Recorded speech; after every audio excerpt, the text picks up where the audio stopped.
Bom dia, pessoal. Estamos aqui nessa sexta-feira, chamada de Sexta-feira Santa, ou Sexta-feira da Paixão, para falar um pouquinho sobre a morte de Cristo, o que ele fez ali na cruz. Quero ler com vocês o texto de Marcos capítulo 15, verso 37 ao 39, que diz assim: E Jesus, dando um grande brado, expirou. E o véu do templo se rasgou em dois, de alto a baixo.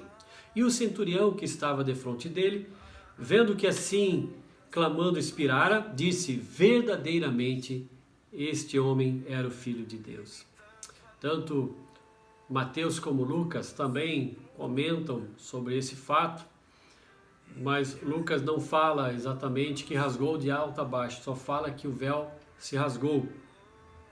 Para você que conhece a Bíblia, que conhece a figura do tabernáculo e do templo, sabe que haviam três divisões ali no tabernáculo, ali no templo. Havia o pátio, o lugar santo e o lugar santíssimo. Do lugar santo ao lugar santíssimo havia uma cortina chamada véu, que era um véu grosso que fazia a separação do lugar santo do lugar santíssimo. Ali no lugar santo, o sacerdote entrava todos os dias, trocava os pães que tinham que ser trocados, colocava o incenso lá no candelabro, no altar de incenso, acendia a lâmpada, o óleo no candelabro. Mas lá no lugar santíssimo, onde havia aquele véu grosso, só poderia entrar o sumo sacerdote uma vez por ano, quando ele oferecia ali o sacrifício pela nação, por si mesmo e pela nação. E aquele lugar santíssimo significava o quê? Que Deus estava ali, a presença de Deus estava lá. Aquele lugar era a morada de Deus. O lugar santíssimo, onde ninguém podia entrar se não tivesse levando o sangue, um sangue de um animal ali totalmente puro, sem nenhum defeito. E isso podia ser feito apenas uma vez no ano, o dia da expiação. Então o acesso àquele lugar, ele era muito restrito para uma pessoa só. E muito restrito, né? Porque era uma vez por ano. Veja o que está escrito aqui em Hebreus capítulo 9, de 11 em diante. Mas vindo Cristo, o sumo sacerdote dos bens futuros, por um maior e mais perfeito tabernáculo, não feito por mãos, isto é, não desta criação, nem por sangue de bodes e bezerros, mas pelo seu próprio sangue, entrou uma vez no santuário, havendo efetuado uma eterna redenção. Porque se sangue de touros e bodes e as cinzas de uma novilha esparzidas sobre os imundos os santifica quanto à purificação da carne, quanto mais o sangue de Cristo, que pelo Espírito eterno se ofereceu a si mesmo imaculado a Deus, purificará as vossas consciências das obras mortas, para servirdes ao Deus vivo.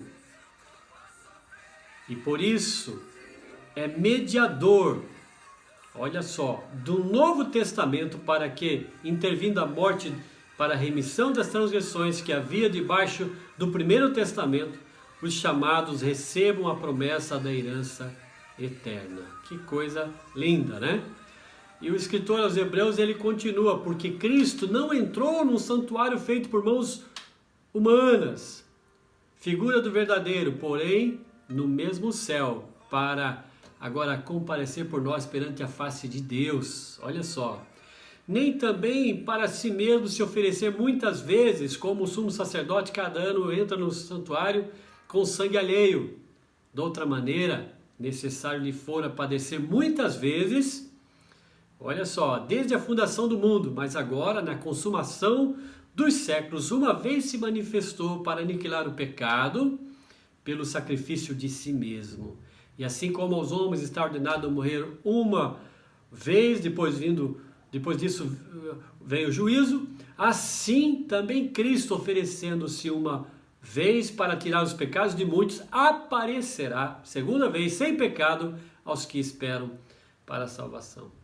Então, no passado, os judeus esperavam ali um Messias político, um Messias libertador, um Messias que tirasse eles da opressão das nações, agora naquela época do Império Romano, e eles não entenderam o ministério de Jesus.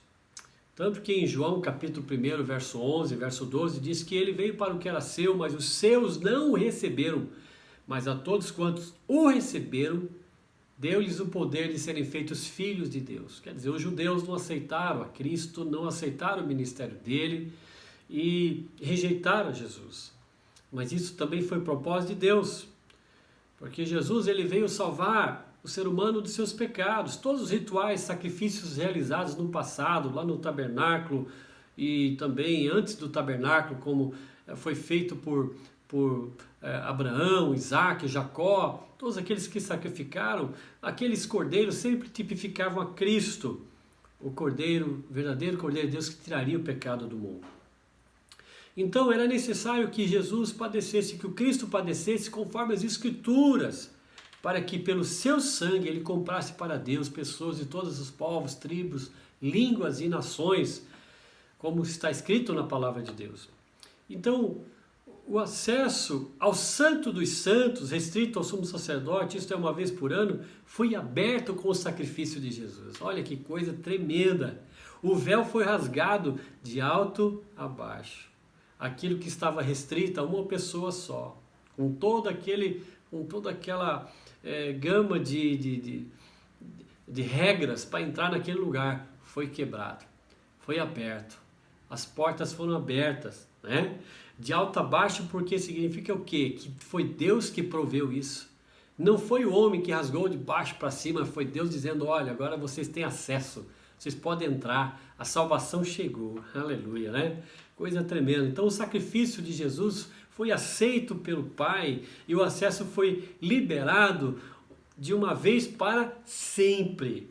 Veja o que está escrito aqui em Hebreus capítulo 10, 19 a 25. Tendo, pois, irmãos, intrepidez para entrar no Santo dos Santos, pelo sangue de Jesus, pelo novo e vivo caminho que ele nos consagrou pelo véu, isso é, pela sua carne, e tendo grande sacerdote sobre a casa de Deus, aproximemo-nos com sincero coração, em plena certeza de fé, tendo o coração purificado da má consciência e lavado o corpo com água pura, que significa o que? A palavra de Deus. Guardemos firme a confissão da esperança sem vacilar, de que quem fez a promessa é fiel. Consideremos-nos também uns aos outros para nos estimularmos ao amor e às boas obras. E não deixemos de congregar-nos, como é costume de alguns, antes façamos admoestações e tanto mais quanto vedes que o dia se aproxima.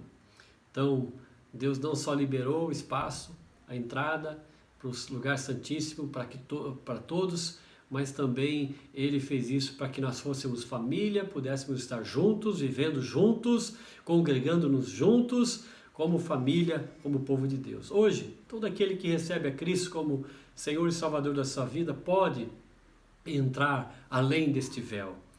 Hebreus, estou quase encerrando, Hebreus capítulo 6, 18 a 20 diz, para que mediante duas coisas imutáveis, olha só, nas quais é impossível que Deus minta, forte alento tenhamos nós que corremos para o refúgio, a fim de lançar mão da esperança proposta, a qual temos por âncora da alma, segura e firme, que penetra além do véu. Olha aí, ó, além do véu. Hoje a gente pode ir além do véu. Você pode entrar além, né, daquilo que você imaginava, tá certo? Onde Jesus, como precursor, entrou por nós, tendo se tornado sumo sacerdote para sempre, segundo a ordem de Melquisedeque. Jesus entrou por aquele véu, ofereceu o sacrifício perfeito ao Pai e disse, agora, aqueles que me aceitarem, aqueles que crerem em mim, aqueles que entregarem suas vidas a mim, podem entrar também, têm livre acesso e podem também conhecer o Pai. Então alegre-se como aqueles pastores de Belém que os anjos anunciaram a respeito do nascimento de Jesus. Lembram daquele texto? Hoje é Páscoa, semana da Páscoa, mas lembram do que os anjos falaram lá em Lucas capítulo 2, 10 e 11, diz, não temais, porque eis aqui vos trago novas de grande alegria, que será para todo o povo, pois na cidade de Davi nasceu hoje o Salvador, que é Cristo o Senhor. Você sabe o que significa Jesus, Yeshua, no hebraico? Sabe o que significa Jeová é a salvação. Jesus, Ele é o Salvador. Que Deus te abençoe, se apega a esse Jesus, porque Ele é bom e a sua misericórdia dura para sempre. Amém? Deus te abençoe, em nome de Jesus.